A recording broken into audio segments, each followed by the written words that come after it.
Good afternoon, everyone. Thank you for joining us today.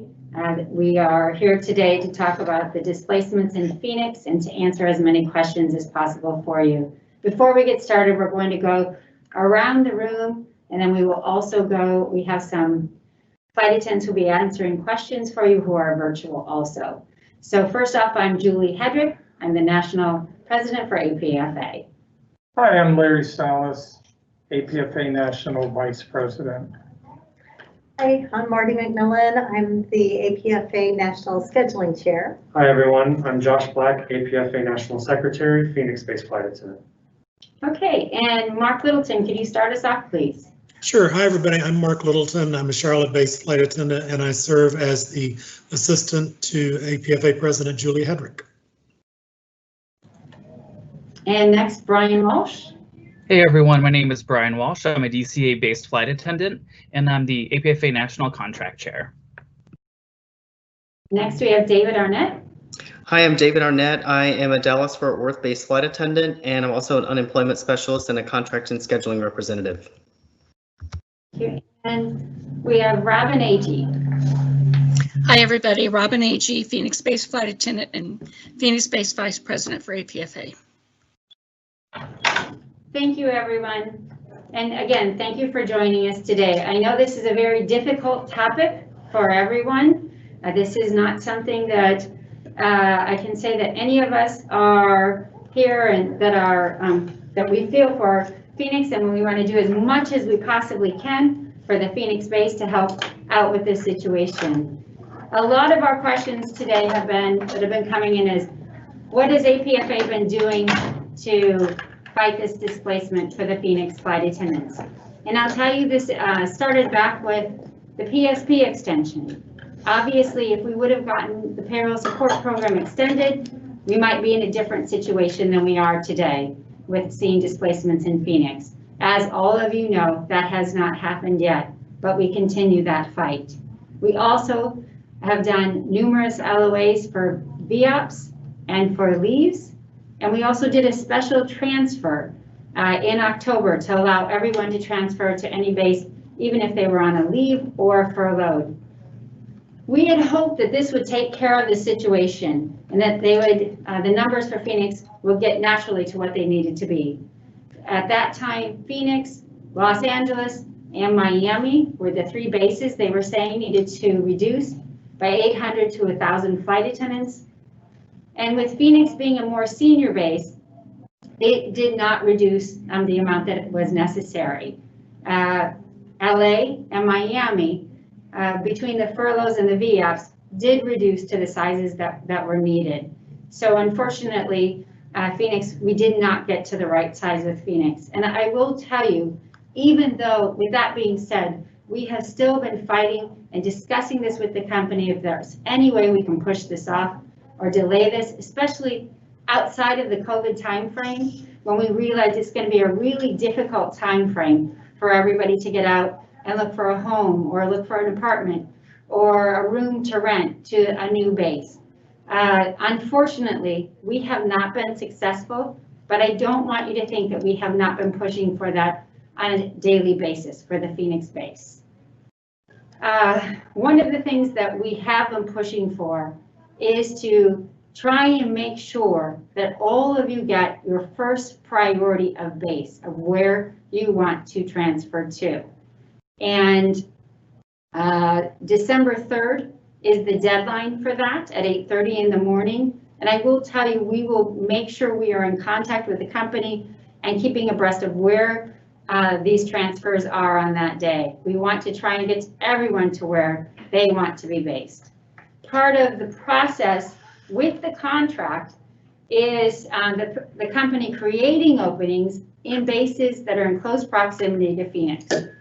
And as most of you know, LA was a base that was over, but we were able to successfully get the company to create those openings in LA and San Francisco and Dallas, those being the three closest bases to Phoenix.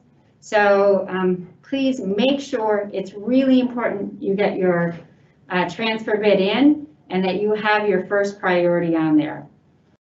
Another item that we've been talking to the company with, and please stay tuned for more information on this, is if you don't get your first choice, and if you do not get to the base you want it to be based in, that even if you transfer to another base, you still can retain your priority of return to Phoenix. So we are working on that. I've been discussing that today again with the company, and we'll get back to you as soon as possible if we're successful on a letter of agreement. So that, and that would be system-wide. That would be for everyone. It would not be just for Phoenix.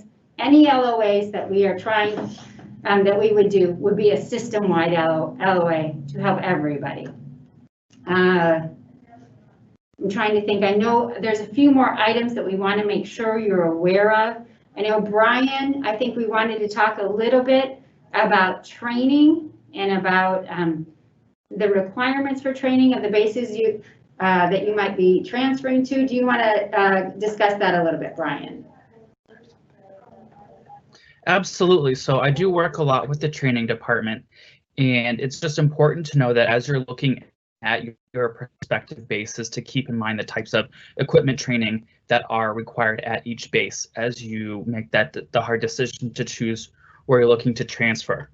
You will be required to complete the equipment training no later than the first month that you are at the base. So just keep that in mind as you're trying to plan. You are able to bid for equipment training at any point through your arrival at the new base, but you will need to complete that training and be qualified in all the aircraft required at the base at the conclusion of the first month. Thank you, Brian. And Larry, I think you had something you wanted to talk about. Yes, right as we were beginning the town hall, we were notified, I got a call from Cindy Simone, and she wanted to remind everyone, like Julie just said, to please put in your request for your base. So far, there are still 79 individuals who have not submitted their request. So they are going to reach out or try to reach out to all those individuals.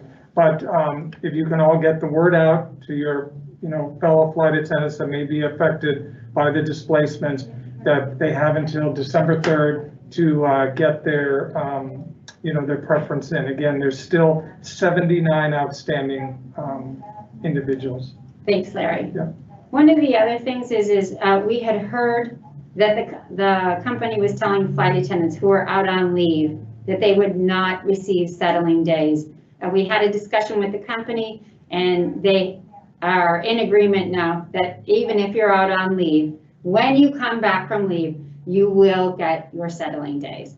So I wanted to make sure everyone knew that we've taken care of that. I know that you had a successful picketing and leafleting event this past week in Phoenix, and Josh was there. I'm sorry all of us could not make that event.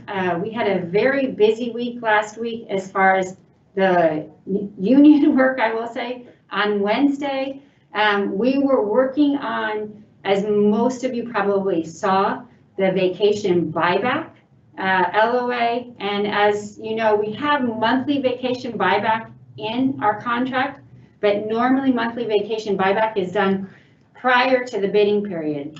So this month and next month, as most of you are well aware of, is a critical time frame, and our staffing is we're not at where we need to be. And we were working on that letter of agreement. We were also working on getting positive space for all of our commuters during the holiday time frame, and we were successful in that also. So I'm really happy Josh could make it there. We're sorry we all could not be there, but we do have normal union work to continue working on every day. It never ends, but we know that the event was successful, and we're glad that many of you turned up to that event. So let's get to some of these questions here that we have. First off, we have, is the union working on securing more leave options for displaced flight attendants so we have more time to plan? And I believe Brian Walsh is going to answer this one for us. So one thing to keep in mind is that we still will likely have the ability to proffer for a VLOA, and that would give you the entire month off when you arrive at your new base, if you do need some more time to plan for your move. At this point, there are no other leave options that have been discussed, but that does not negate the possibility that there may be some more in the future. Thanks, Brian. And normally that time of year, we do see VLOAs almost in every base. So, okay, the next question is, any idea when the flight attendants on furlough will be recalled? That highly impacts my choice of base transfer. And we don't have a specific date at this time. I will say in most of the discussions with the company, they've talked about bringing flight attendants back this next year in late spring. But as all of us know, a lot of that is dependent on the vaccine, right? And the demand for flying. So we don't have any date, but we are anticipating possibly late spring or summer that we will be bringing some flight attendants back from furlough. Okay, let's see here. Okay, with so many red flag trips in Phoenix, can you reconsider the number of displacements and also push the date to March or April? This is very difficult during the pandemic, COVID cases rising, and the holidays to sell a home and relocate. We don't know where we'll be yet, and we report to our new base February 1st. Please reconsider. Well, I can tell you that we have requested this. We have had many discussions with the company about this not being a good time for someone to change their life during the middle of a pandemic, to have to relocate, but the company has not been willing to make a change to that date. Part of the reason I do know is because of the vacation bidding process and wanting everyone to be in the base that they're going to be for the next year with their vacations. But we will keep pushing. I know, it's getting late here because we've only got a few more days, but I just had a conversation with the company today to see if there was any way, even if the PSP were extended, that we could possibly delay this. So we will continue to work on that no matter what. Okay, let's see here. Okay, this is a 4-part or 5-part question, and it looks like Mark Littleton is going to help us with this. So Mark, I will just ask 1 or 2 questions at a time and then go on to the next question. Perfect. What is the possibility of being furloughed while getting displaced? I think that possibility is minimal to non-existent. The company is not contemplating more furloughs at this time. If anything, I think they're learning a very hard lesson that they may have over-furloughed to begin with. So while there certainly is no guarantee in life, if something dire were to happen that changed the industry landscape dramatically overnight, as we have seen in the past and hopefully we'll never see again, there could be more furloughs, but right now they don't appear to be on the radar screen. Thank you.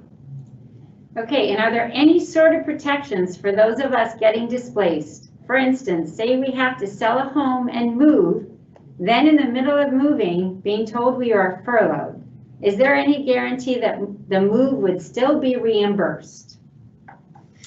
That's an interesting question. My short answer in life, I always like to say, well, there are no guarantees, but to the extent there are guarantees, yes, you'd still be entitled to the paid move. And it's actually, you don't pay for the move up front. The company will arrange and pay for the move. There are certain expenses that you incur along the way that you do have to pay up front and get reimbursed for, but the move itself, the company arranges that and pays for it. So they would still be obligated to do that. If this were to happen and say you didn't want to move right away, the 3-year window that you have to exercise your move would be paused for any time that you were on furlough until you came back into an active status. You'd still be entitled to the move, so the company's going to wind up paying for it one way or the other. Thank you. Okay, and if the company filed bankruptcy, will we still be compensated for our costs to move? Yes is the short answer. The longer answer is basically if the company files for bankruptcy, most likely it will be a reorganization, which many of us have been through before. And in that instance, almost nothing changes overnight.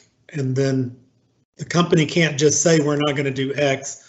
They have to come to the unions and try to negotiate an agreement with us to meet the targets that they feel they need to meet to successfully reorganize.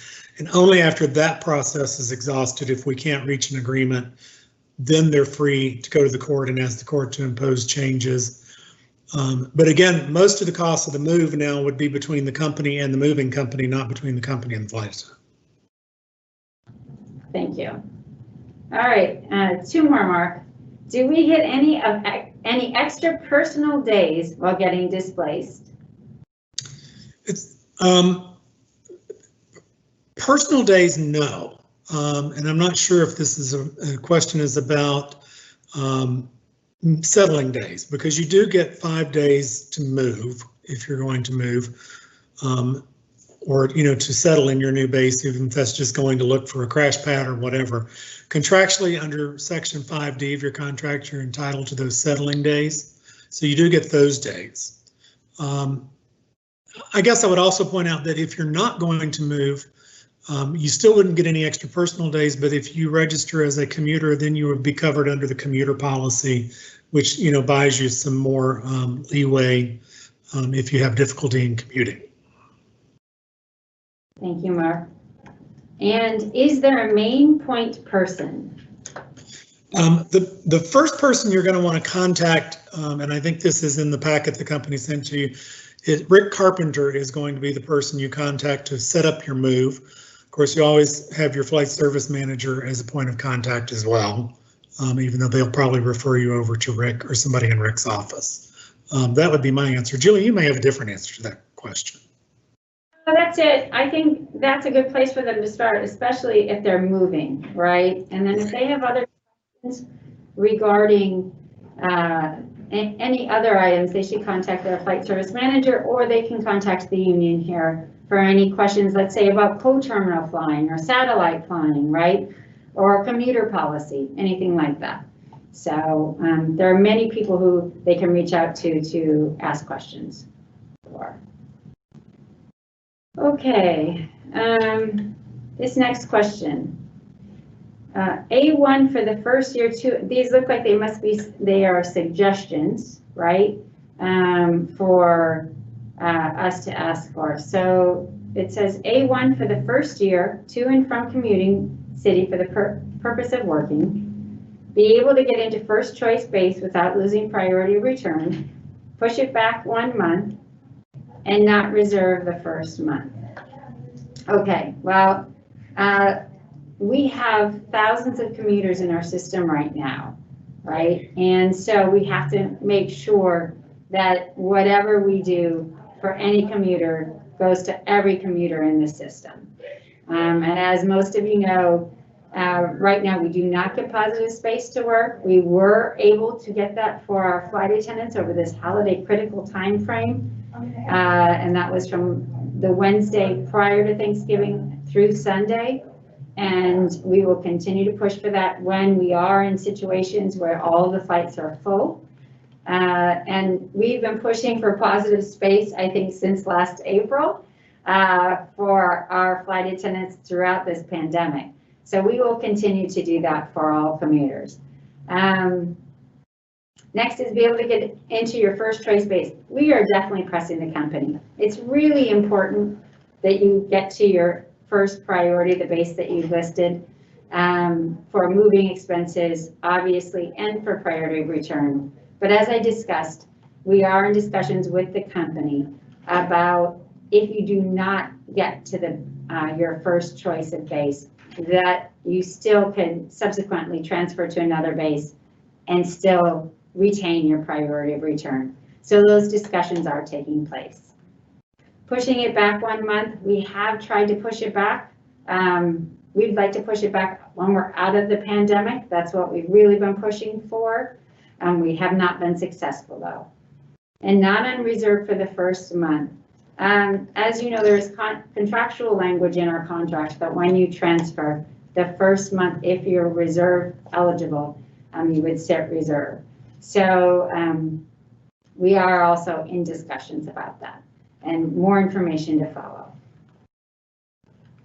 Let's see here. Okay, that's pretty much the same. Answered that. Okay, Larry.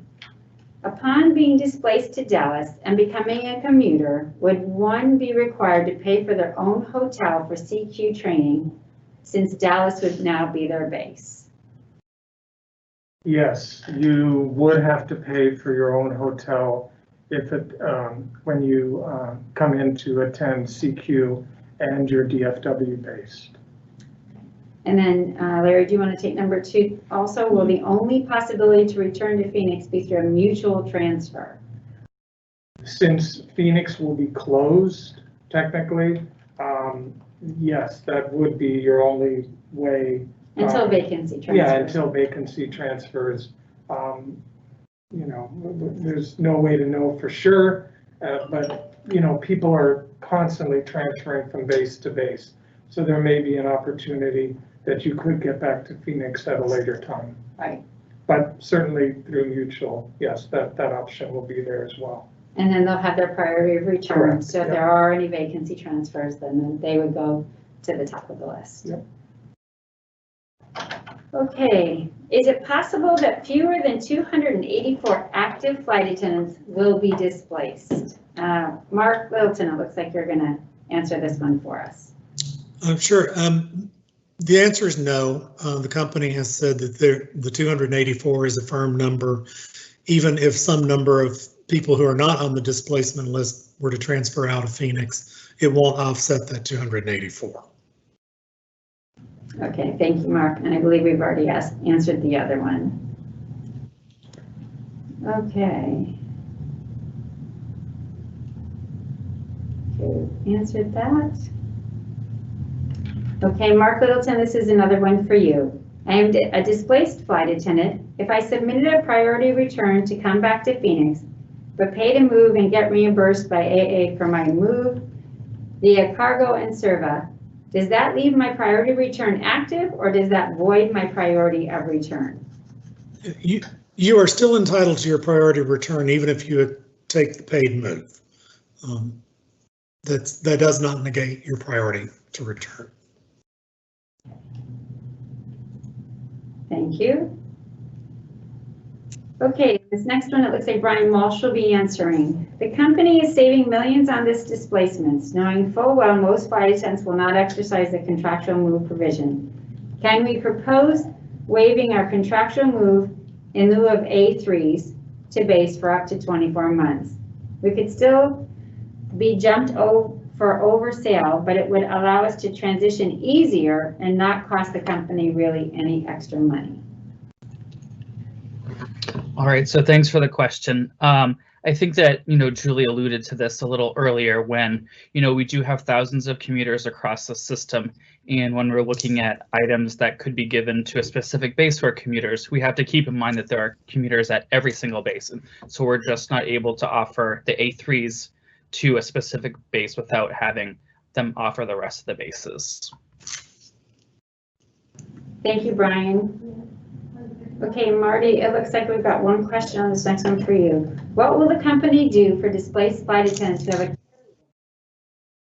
So when you have a carryover trip, your obligation is to finish the carryover trip. And then of course you can request for settling days. The good news about those is February is typically a fairly quiet month as far as the amount of flying you have. That is with crew schedule discretion though. So, but you could request for your settling days. Then the other thing is you'll know in advance that you're going, and you'd be able to bid to have days off after your trip is complete. If that needs, you need an extra day or so to get to your new base. Thank you. And it looks like these other two we've answered already previously. Let me just make.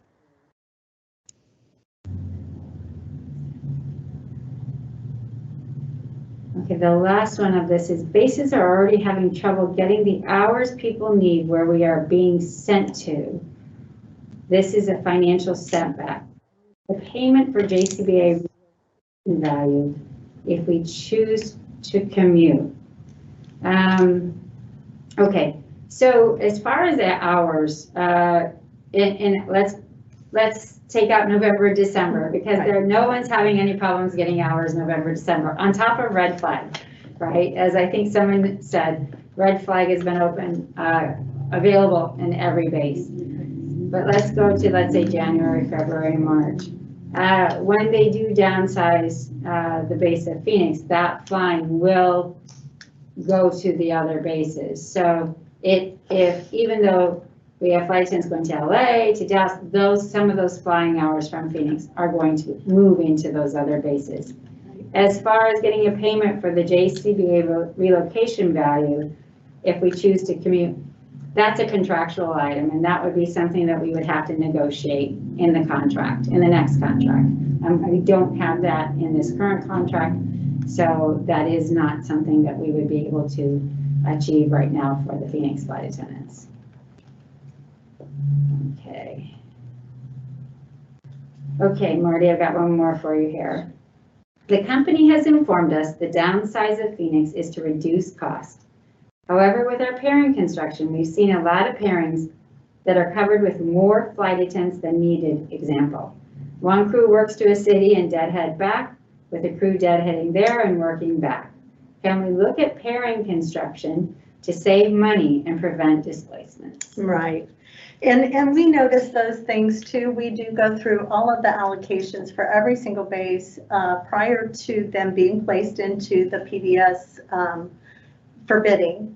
We do look at those kinds of things. We've also had many of calls with the company since October with the ability, they're wanting the ability to eliminate a lot of the soft time in order to become more efficient. And that's something that we've been looking at along with them. In fact, we had a call with base presidents this morning talking about some of the efficiencies that could be achieved without really harming flight attendants, because obviously we want to do that as little as possible and not overschedule people.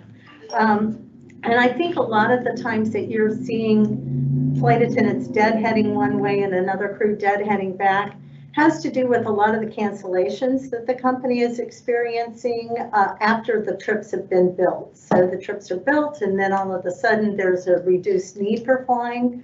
So they have to scramble and rebuild trips. And so I think that's a lot of times when you're seeing that deadheading occur. Obviously, if you're seeing an excessive amount of that that's not due to a reschedule, please, by all means, send those to us here at APFA. Just send it to scheduling@apfa.org. Thanks, Marty. Okay, next question. How is it more efficient to have crews from other bases operate flights out of Phoenix? If, say, a Dallas crew is supposed to work a trip, Dallas, Phoenix, San Francisco, and the crew is late or canceled because the weather in Dallas is bad. Now that Phoenix, San Francisco flight may have to be recrewed or canceled, not efficient at all. Mark, you want to take that one on? I'll give it a shot. Trip construction is a very complex beast, and but even today, not every flight out of Phoenix is operated by a Phoenix crew, just as I'm based in Charlotte, and not every flight out of Charlotte is operated by a Charlotte crew. So yes, in your scenario, you're exactly right. If it's a Dallas, Phoenix, San Francisco leg and the Dallas portion is delayed, then that impacts the next leg. But that still happens today in every base. Just as Phoenix, some of your trips come into Charlotte and then go on through to other places. And if something happens that holds you up in Phoenix, we have to recrew that same way today. Thank you, Mark. Okay, how can AA justify displacing this many flight attendants and still red flag every day? We are running out of people all the time. Paying time and a half is costly. Having to pay for broken leases, moving expenses, etc. is very expensive. This doesn't seem cost effective and this doesn't make sense. Marty, do you want to take that one? The red flag portion, how's We'll that? 'Cause definitely, I yeah. think all of us agree it doesn't make sense, right? As far as that goes. Exactly. But if you want to address the red flag. Sure. And so with the red flag flying, a lot of it is because we didn't have reserves enough to cover the holiday schedule. I think that a lot of it had to do with vacations. We had a lot more senior people on the list that were able to hold holiday vacations that caused some little issues. We also have the COVID exposure removals, and that's played into a lot of it. Then you add on top of that the usual holiday sick calls and other kinds of cancellations for mechanicals, and you've got big problems. So you have lots of red flag. Of course, we've seen red flag almost every single day in just about every base too. And again, we have attributed that to just not having enough people to cover the amount of flying that the company projected that they wanted to fly. Absolutely. I think there's some factors in there that the company didn't take into account Right. when they were looking at how many flight attendants to furlough. And one of them you definitely stated was the number of exposures and positive cases. So, Exactly.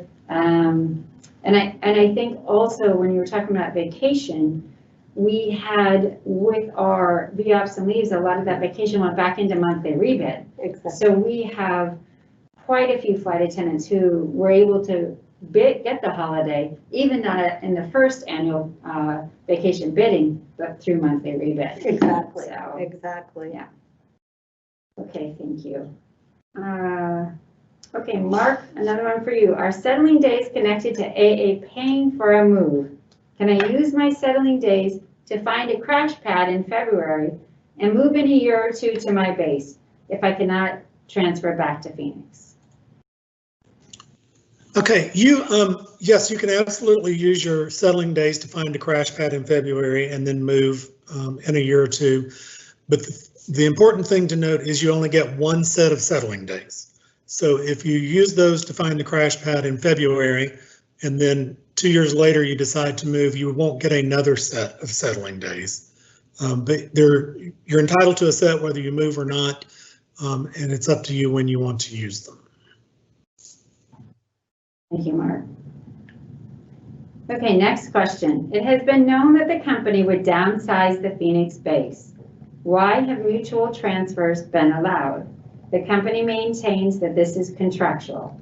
So if this is true, is it contractual to allow mutual transfers every month, every 10 requests, whenever someone decides? Do mutual transfers occur in St. Louis or Raleigh-Durham? And Brian Walsh, I think you're going to answer that one for us. Yep. So this is one of the instances where the company is correct. The mutual and the vacancy transfer process is indeed contractual. I don't have the transfer list in front of me to see if there were any in St. Louis or Raleigh, but it is a process that is that happens every month. I can answer St. Louis and Raleigh, and yes, mutual transfers did happen in those bases.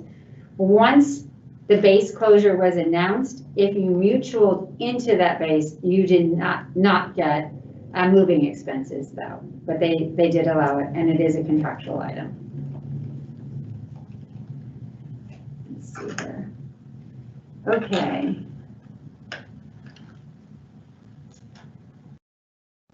Okay, next question. There are 284 flight attendants being displaced. The list of transfer openings only shows 285 current openings.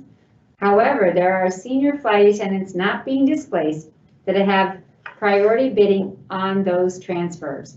What happens to the displaced flight attendants at the bottom of the list? Brian, you want to take that one? Yep. So this is the important part, whether you're at the top of the list or at the bottom of the list. And this is a big reason why, we're fighting to make sure that the flight attendants try to get their top choice or second top choice for their displacement bids. If you are at the bottom of the list, however, and you only list one or two base choices and you need to go to your third or your fourth, you could ultimately end up being assigned a base. So it's really important to go through the list and make sure that you rank all of the choices that you have to avoid being assigned a base instead of being awarded in whatever order you have them in. And even bases like Charlotte, right, that there were no openings, it's possible you could get into that through a backfill. So we've got flight attendants in Charlotte that are transferring out, let's say, to LA, and then that creates the opening in Charlotte. So let's make sure you absolutely put on what your first choice is out of all the bases. I believe the only base that we may not see flight attendants being transferred into is Miami. So, okay. Can a junior flight attendant from another base be awarded a mutual transfer into Phoenix in February? If so, how is this fair to those being displaced?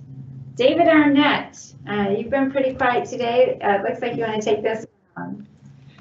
Yeah, thanks, Julie. So first, I think we've been talking a lot about transfers, and we want to make sure that everybody knows how to enter a transfer into FOSS. So into the flight operating system, into DEX. So it's in your personal mode. And if you have questions about this, you can actually go onto the crew resources part of JetNet. And once you click on crew resources, you're going to click on planning. And then for planning, you want to click on mutual transfer. Now, if you're not able to get into your personal mode, just call any crew service center and have them reset your password, or call a contract and scheduling rep so that we can make sure that you have the ability to enter your transfer, right? And to answer the part about the second piece of that is that you need to go ahead and put your name on the transfer list now for a mutual transfer. Now, you're not going to receive any moving expenses, but they're processed in seniority order. So what they do is they pull the flight attendants requesting to go from base A to base B, and you have to possess the same qualifications. So it could be possible that a more junior flight attendant is qualified on all the equipment, so they would receive the mutual transfer, because if you're missing a qualification, you are not eligible for that transfer. And you can find this in the JCBA in section 22K3 is going to carve out that process of a mutual transfer. Thank you, David. Okay, just in case any of you didn't know this, David is our resident union unemployment expert, to say the least. Okay, next question. I know the union advocated for more vacancies in bases closest to Phoenix, LA and Dallas. I'll add in San Francisco also. I am noticing Chicago is the base that flight attendants are bidding as their preference, next to LA and Dallas. I was hoping the company could consider possibly adding some more openings for the Chicago base. Currently, there are only 10 openings, and 15 flight attendants, including myself, have put in that as their preference. I've noticed no one is bidding for LaGuardia, DC, or Boston, so maybe we can add more openings for Chicago from those. Larry, you want to take that one? Yes, so this goes back to what we've been saying in the previous answers, that it's imperative that you put in all your choices, even if in this example, there may only be 10 openings in Chicago. That could potentially change as people move in and out of the different bases. So it may say 10, but there could end up being more because of more people leaving Chicago. So be sure you list all of your choices. That way you're not just randomly assigned whatever's left over, because there's a very good chance, and like we've been saying, the company is committed to we're trying to push the company to make sure that everyone gets their first or second choice. Yeah, these numbers are not hard, fast numbers. They're a minimum, so they can always go above in these bases, right? So those numbers are a minimum. So even though it says 10, they could go higher than that. And I've noticed when I've been looking at the transfer list, and if I don't know if you're aware of where the transfer list is, you can find that also on crew resources, and you can see all the flight attendants that are bidding for other bases, but there are quite a few flight attendants also in Charlotte, Chicago bidding for other bases. So that'll create some so don't let that stop you from putting in that base as a preference. Right. If you think that there's, only 10 openings, there could likely be more. So don't let that stop you. For sure, bid all those bases. Thank you. Okay, the next question is, what, if any, are the plans for allowing returns to the Phoenix base? So at this point, the company is only talking about the number of reductions in the base. Has been no discussion about when possibly Phoenix flight attendants, the base would grow and have some of the flight attendants return to the base. I'm sure, as all of you are aware, I mean, over the last 8 months, right, we've seen so many changes in the airline, and the airline has consistently been telling us that they're trying to right size us for the situation we're in right now. But we don't know where we're going to be in a year or two. And maybe at that point, you know, we will see Phoenix grow again. But at this point, there are no plans that they have discussed with us as far as allowing returns to Phoenix, other than through a mutual transfer.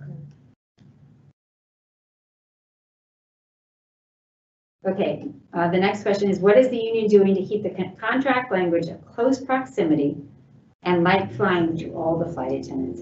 And that definitely we've been working on since day one.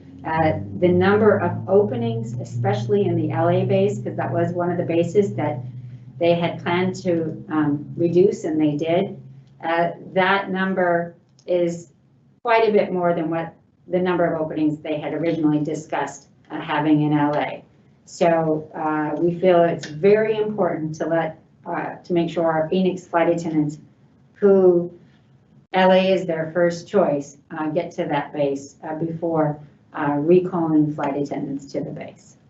So I can tell you we've done a lot of work, and I will say your base president and vice president have done a lot of advocating for your base, and have definitely also been trying to fight this displacement and push it back as long as possible. Okay, let's see what we've got here.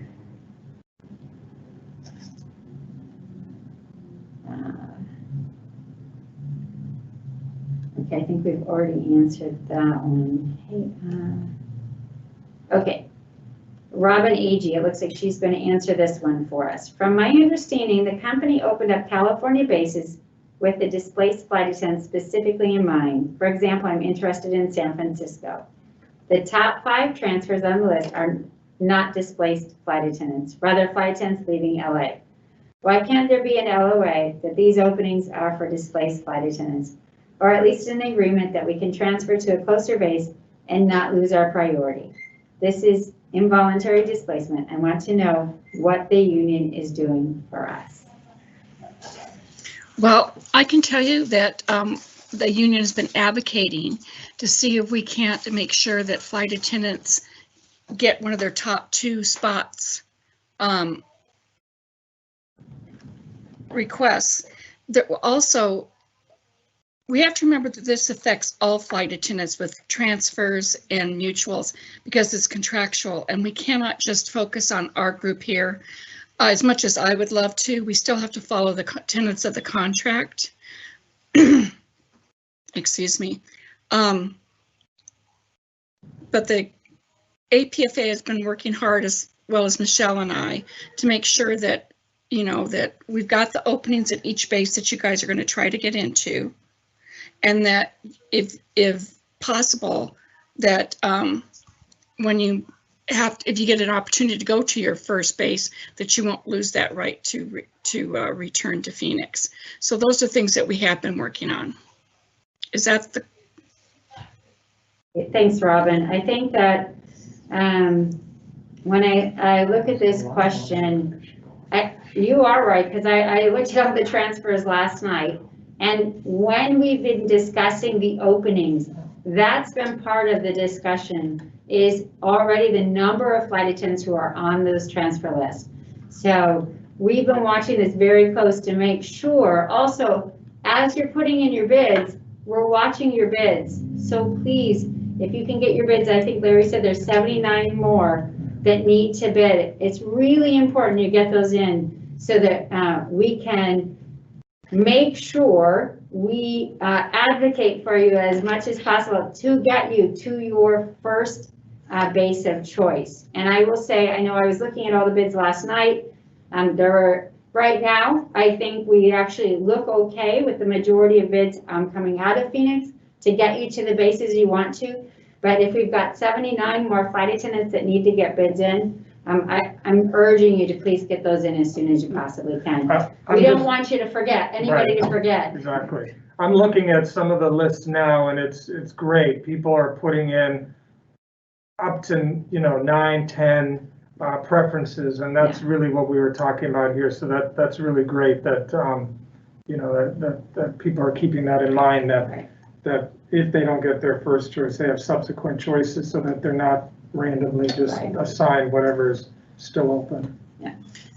And I'd like to add that I think people don't realize that when these senior people that are on the vacancy transfer list leave a base, that opens a spot for you. And I know that Julie's mentioned this and others have too. You have to look at the fact that there are people that are going to be transferring out of the base that you may want. Like, let's say Chicago. I know that there's about 4 or 5 people trying to get out of Chicago. And if they get that vacancy transfer into Dallas or LAX or Philadelphia or Charlotte, that's going to open up those slots into Chicago for someone else. Thank you. Okay, do we need to complete the training if we are on an EVLOA? Brian Walsh, you want to take that one? Sure. So you are currently out on a leave, and so right now the training department has stated that, regardless of your status, you will be contacted a few months prior to the end of your EVLOA to follow up for next steps for training. So you're not required to complete it while you are currently out on the EVLOA at this time. Okay. Next question. We've heard you can have a priority return and that you won't hold it if you change bases. Can we see that in writing? As I discussed earlier, we're working on that. And if there is a change to that, that we're working on, I'm feeling pretty confident of that right now, you will definitely see it in writing. And as I said, that would be a system-wide change. Is Asian training mandatory along with getting a Chinese visa if displaced to a base that requires it? Yes, it is. I know I had a discussion today with the company trying to see if there is some way that some of this like Asia training or international training can be virtual or online, because we are, as most of you know, our training is backlogged right now, and especially with the displacements, and we have, also crew base closures happening in February. We've got equipment training, so it is a requirement. A Chinese visa also is a requirement. Now, I don't know if you're going to LA or Dallas. And actually right now, I'm not sure it is for LA, as I just said that because we're not flying to Asia right now out of LA, but it is for Dallas, right? Because we still have, we still have that. Yeah. But I believe there is a leeway time to get that right now, because last we looked into this, we weren't able to get visas at this time. Correct. Right? Right. So we'll find out more information on that and put that out for you. Okay. Okay, next question. My FSM said that I'm unable to place a preference for bases because I'm furloughed. Is that correct? Brian Walsh, you want to take that? So unfortunately, that is correct. The base selection, when you're recalled, there'll be bases, you'll be offered a base upon your recall. You're not able to bid for a base while you're out on a furlough. Thank you, Brian. Okay, do we get our additional 2 unpaid personal days that we are given per year, no question asked if needed, added to our settling days, 3 paid and 2 unpaid? Mark Littleton, do you want to answer that one? Sure. It's important that you get 5 settling days. 3 of them are paid. The other 2 are not the 2 personal days that you're entitled to. You're still entitled to those 2 personal days in a year. It's just that you're entitled to 5 days, but only 3 of them are paid. Thank you, Mark. Okay, when and how does it work if Phoenix has future openings? Am I automatically on a list to transfer back? David Arnett, I see you're wanting to answer that one. I think. Hi, Julie. So with that one, it's actually in JCBA 22H3 and 4. You have to have your name on the priority of return list within 30 days to come back to your original crew base. And that's actually 22H4. Thank you, David. And I believe all of that information also is in the packet on JetNet, the displacement informational packet, and the forms are on Comply in the tablet. So make sure you get that priority of return within 30 days to make sure you're on that list. Okay. Is it possible to get positive space for travel to and from the base? This is not a transfer we asked for. Okay, Brian Walsh, you want to answer that? Yep, so it's important to remember that, you know, for commuters of all stripes, that we're not able to offer positive space to and from for all commuters. And if we were to offer it for one base versus another, it wouldn't be fair. So unfortunately, it's not an option for a base specific A1 travel. Thank you. Okay, why when we have a lot of flying out of Phoenix, are they displacing flight attendants and other bases are doing our flying? And Mark Littleton, it looks like you want to take that one. The short answer is yes. Some other bases may be doing a portion of your flying that you're currently doing now. The reality is, you know, flight construction is a system-wide process. It doesn't look at each base and say, what are we going to build out of this base? It can to a degree, and to some degree, that's what the company's been doing for a while, and they want to let the flying go where it more naturally gravitates, which is part of the reason for the downsizing of Phoenix. But short answer to your question, some of your flying will be done by other bases, and some of the flying, because of the COVID environment we're in, may be gone and may never come back. We just have to wait and see. Thank you. All right, let's see how many more we can get in here before our hour is up. David Arnett, with mutual transfers, are they in seniority order system-wide or with priority of return? Hi, Julie. So the answer to this question can be found in JCBA 22K3A, and mutual transfers are processed in system seniority order. So priority return is for vacancy transfer, for vacancy open. That is correct.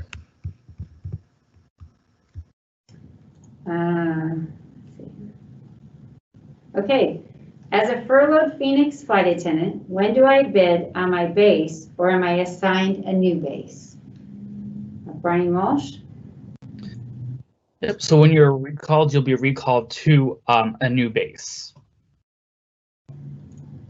And and we are working on the recall language, and wherever there are openings, right, you would have a choice at that time if there are openings in multiple bases. Correct. Okay. Okay, so next question. Normally when you transfer into a new base, you're required to be reserve. Will we not be required to hold reserve our first month, February, in the new base? David Arnett? Hi, Julie. So this is actually found in JCBA 12.3C, and it is talking about if a flight attendant transfers to a base, only if your seniority places her or him in the reserve duty group will you be subjected to serving reserve. So only if you transfer into a base where your seniority warrants being on reserve for that month, you will serve reserve. Otherwise, you could be a line holder.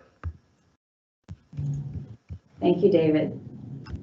Okay, can we take settling days now and choose to move a year later without settling days?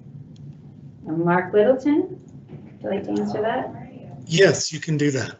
You can use your settling days now and move later without them, or you can save them for later if you think you're going to move and want to use them then. And looking, this is unclear. Remember, displaced by Phoenix declared.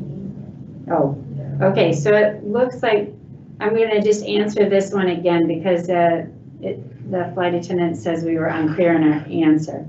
So displaced Phoenix get priority return under a mutual and or vacancy transfer? No. For priority return, that is for vacancy openings. Mutuals are basically a trade with another flight attendant in another base.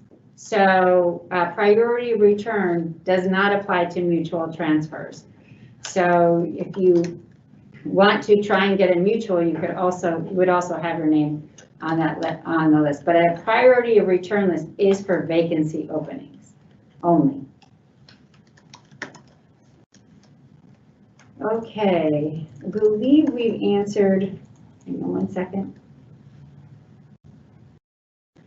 There's one. I was told by the regional director of in-flight that Phoenix will never be reopened. Has the union heard the same thing? The supervisors in Phoenix are stating they hope it will eventually be reopened. We have definitely not heard that. I don't know which regional told you that, but I have not heard that. Larry, no, you haven't heard that either? No. So, and you know what? I just want to say something real quick here.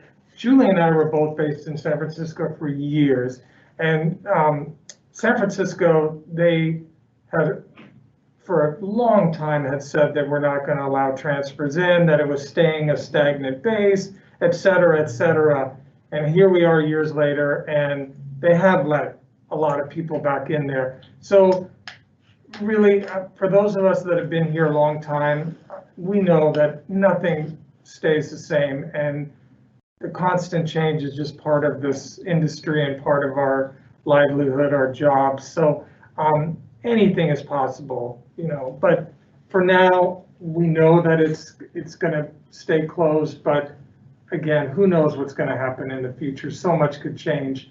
I think all of our goals here is to first get through this pandemic and get on the other side of it, and the company get healthy again. And so that's true. I mean, our base was 1250, and we went down to about 400.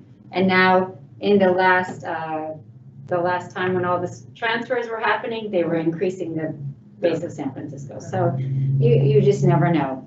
Our time is just about up. I do want to say, because I do see from several of you worrying about that, or not worrying, but I guess concerned that the union isn't doing enough to try and stop this displacement or to try and delay it.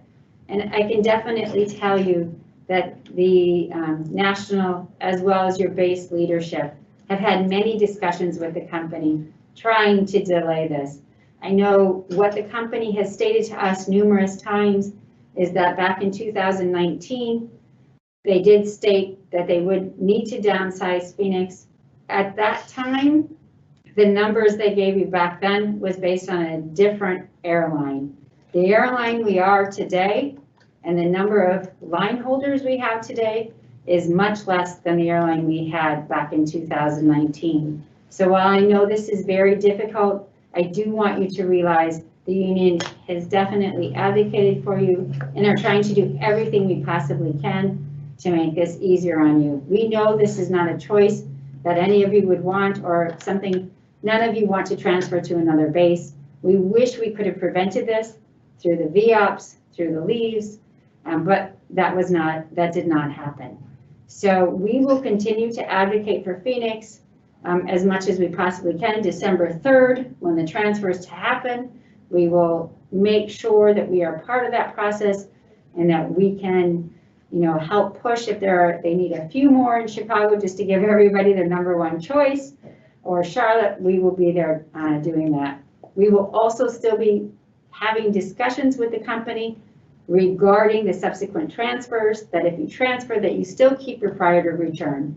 We know how important that priority return is for you, and we will continue those discussions, and hopefully you'll hear something in the next couple of days on this. But we understand this, and this is a difficult time for many, It's been a really difficult 8-9 months, I will say, but we are going to get through this, and we wish that this was not taking place, but it is, and we've got to do everything we possibly can to help you with this next phase of base transfers. So again, thank you for tuning in today. We will continue to keep in touch with you as much as we possibly can. I'm hoping all of you are signed up for the APFA hotlines. A lot of our information that we do send out is via hotlines. So if you are not signed up to receive the hotlines, please sign up so you can get the information as soon as we send it out. Thank you very much. And thank you to all of you today for helping answer the calls. Thank you. Thank Bye-bye. you. Fly safe.